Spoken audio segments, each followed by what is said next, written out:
Hello everyone, I am Dr. Ruchika and welcome to my channel। आज हम discuss करेंगे बच्चों के दांतों की केयर के बारे में।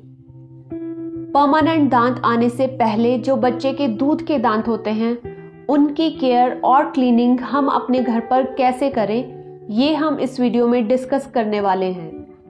अब कुछ पेरेंट्स सोचते हैं कि ये तो दूध के दांत हैं, ये निकल जाएंगे और परमानेंट दांत आ जाएंगे तो इनकी ज़्यादा केयर की क्या ज़रूरत है। पर ये एक बिल्कुल ही गलत थिंकिंग है, क्योंकि बच्चे के दूध के दांतों की केयर भी उतनी ही ज़रूरी है जितनी कि उनके परमानेंट दांतों की केयर। ये जो दूध के दांत होते हैं ये परमानेंट दांतों को गाइड करते हैं कि इन्हें कहाँ इरप्ट होना है। अगर कोई दूध का दांत अपने टाइम से पहले निकल जाता है तो जो उसके साइड वाले दांत होते हैं वो टिल्ट होना शुरू हो जाते हैं, जिससे कि आने वाले परमानेंट दांत के लिए स्पेस कम रह जाती है और जो प्रॉब्लम आगे चल के फेस करनी पड़ती है वो होती है परमानेंट दांतों की क्राउडिंग। एक दूसरी प्रॉब्लम जो दांतों में डिस्कम्फर्ट या पेन की वजह से बच्चा फेस करता है वो है कि बच्चा खाना अवॉइड करना शुरू कर देता है। अगर खाना खाते वक्त बच्चे को थोड़ा सा भी डिस्कम्फर्ट है या उसको पेन हो रही है तो वो खाने को अवॉइड करेगा, जिससे कि उसका न्यूट्रिशन कॉम्प्रोमाइज़ होता है। अब ये बच्चे की ग्रोइंग एज है तो उसके लिए न्यूट्रिशन बहुत ज़्यादा इम्पॉर्टेंट है, पर अगर वो दांतों की वजह से खाना अवॉइड कर रहा है और उसका न्यूट्रिशन कॉम्प्रोमाइज़ हो रहा है तो ये कुछ अच्छी बात नहीं है। इसलिए हमें बच्चे के दूध के दांतों की भी बहुत अच्छे से केयर करनी चाहिए और उन्हें संभाल कर रखना चाहिए। So let's get started.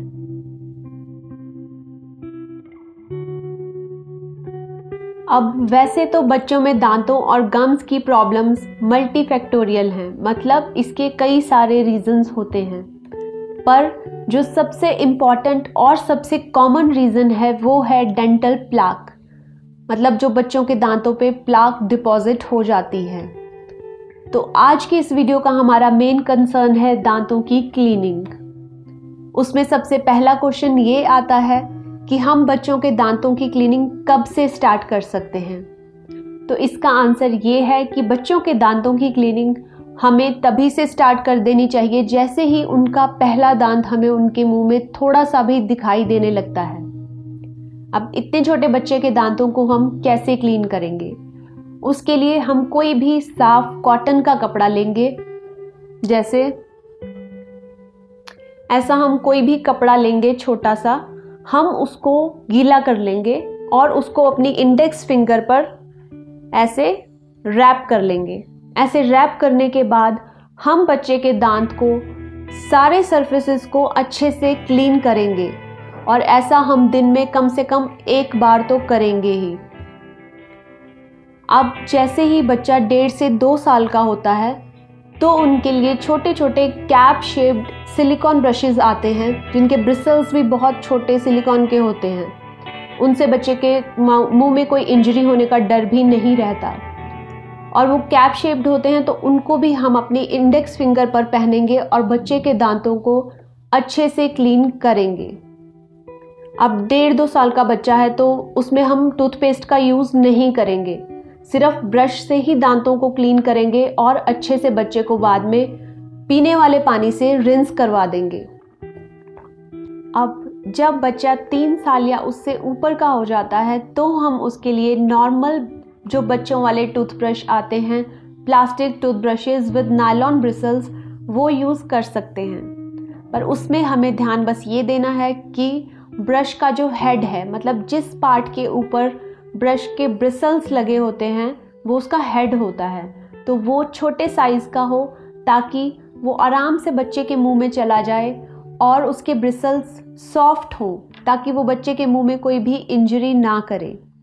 अब इतना छोटा बच्चा अगर ये प्रॉपरली नहीं समझ रहा है कि उसको कैसे टूथपेस्ट को स्पिट करना है और कैसे प्रॉपरली रिंस करना है, तो आप टूथपेस्ट को अवॉइड करें और सिर्फ टूथब्रश से ही उसके दांतों को अच्छे से क्लीन कर दें।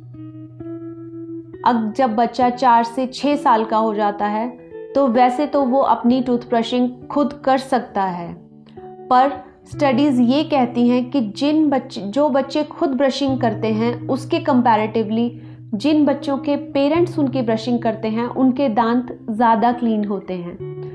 तो ये रेकमेंडेड है कि पेरेंट्स एटलीस्ट दिन में एक बार बच्चे का ब्रश खुद करें, वो भी प्रेफरेबली रात को सोने से पहले। जब बच्चे ने सब कुछ खा लिया है, जो सोने से पहले ब्रश करना है वो पेरेंट्स को खुद ही करना चाहिए।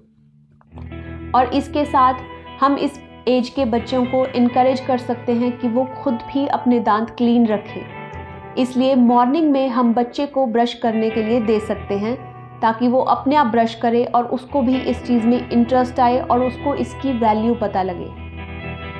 अब जब 4 से 6 साल के बच्चों को हम ब्रश करवाते हैं तो हम टूथपेस्ट का यूज़ करेंगे, पर टूथपेस्ट सिर्फ पेरेंट्स की ऑब्जर्वेशन में ही यूज़ होना चाहिए। अकेले बच्चे को पेस्ट लगाकर नहीं देना। पेरेंट्स को खुद पास रहना है और ये ध्यान रखना है कि बच्चा प्रॉपरली उसको स्पिट करे और बाद में अच्छे से रिंस भी करे। टूथपेस्ट की अमाउंट भी हमने बहुत कम लेनी है, सिर्फ एक पी साइज्ड अमाउंट लेनी है। जैसे एक मटर का जो दाना होता है उतने ही साइज़ का टूथपेस्ट हमें बच्चे के ब्रश के टॉप पर, जो उसके ब्रिसल्स के टॉप पर लगाना है और उससे ही बच्चे के दांतों को क्लीन करना है। अब बात करते हैं ब्रशिंग टेक्निक के बारे में। 6 साल से छोटे बच्चे को हम कोई भी स्पेसिफिक ब्रशिंग टेक्निक सिखाने की कोशिश नहीं करेंगे, क्योंकि कई बार उसको बच्चा प्रॉपरली समझ नहीं पाता या फॉलो नहीं कर पाता, तो बच्चे का उसमें इंटरेस्ट और मोटिवेशन लूज हो जाता है। तो हमें बच्चे को सिर्फ यही कहना है कि वो अपने दांतों के सारे सरफेसेस को अच्छे से क्लीन करे। और वैसे भी पेरेंट्स एटलीस्ट दिन में एक बार तो खुद बच्चों के दांत क्लीन करेंगे ही, जिसमें उनको ध्यान ये देना है कि वो खुद भी बच्चे के दांत के सारे सरफेसेस को क्लीन करें, जिसमें इन्वॉल्व होते हैं एक तो बच्चे के दांतों के सामने वाला सरफेस जो कि हमें सामने से दिखाई देता है, फिर आता है अंदर वाला सरफेस और दांतों के ऊपर वाला सरफेस जिससे कि हम खाने को चबाते हैं। और हमें ये भी ध्यान रखना है कि हम सबसे लास्ट वाले दांत के पीछे का सरफेस भी अच्छे से क्लीन करें, क्योंकि वो यूजुअली इग्नोर्ड रह जाता है। बच्चे के प्रॉपर ब्रशिंग करने में एटलीस्ट 3 मिनट्स तो लगेंगे ही। तो आराम से 3 मिनट में बच्चे के सारे दांतों को और सारे सरफेसेस को अच्छे से क्लीन करना है। वैसे जो दूध के दांत होते हैं उनमें थोड़ी थोड़ी स्पेसिंग होती है, ये एक नॉर्मल चीज़ है। तो जब बच्चे के दांतों को हम क्लीन करते हैं उसमें ज़्यादा प्रॉब्लम नहीं आती, क्योंकि स्पेसिंग है तो बीच वाला सरफेस भी आराम से क्लीन हो जाता है। अब हम बात करेंगे टूथब्रश की केयर के बारे में। हमेशा यूज़ करने से पहले और यूज़ करने के बाद टूथब्रश को अच्छे से रनिंग वाटर के नीचे क्लीन करना है। यूज़ करने के बाद टूथब्रश को अच्छे से क्लीन करके उसे एक ओपन क्लीन एरिया में, मोस्ट प्रोबेबली जो है उसको वर्टिकल पोजीशन में, मतलब स्टैंडिंग पोजीशन में रखना है, ताकि पानी जो है एक्सेस वाटर है वो ड्रेन हो जाए और टूथब्रश प्रॉपरली ड्राई हो पाए।